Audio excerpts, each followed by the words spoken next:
Ajit Kumar celebrates his 53rd birthday today, and what a better day to go back to give you a little throwback which caused quite a controversy in his life, pushing the actor to even quit movies. Thalla Ajit is known for encouraging his fans to vote, and in fact, he was one of the first actors to vote in Chennai on April 19. But he has always been clear about not joining politics. But his nature of calling spade a spade once landed him in big trouble. The controversy happened when the Tamil star during a DMK function made it clear on stage that he has no interest in joining politics.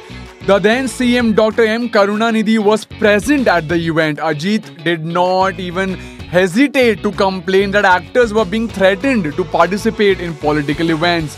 Thalla Ajit at the time asked the then Chief Minister of Tamil Nadu to ensure that stars are not forced to support public agitations.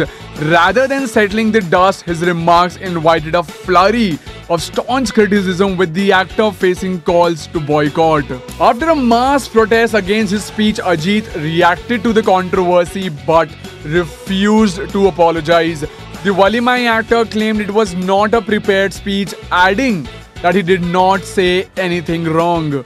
Deeply hurt by the massive backlash, Ajit added that he does not feel like facing the camera anymore, citing actors are not given the creative freedom. If reports are to be believed, the matter was put to rest after Ajit met M. Karunanidhi at his Gopalapuram residence and explained his case.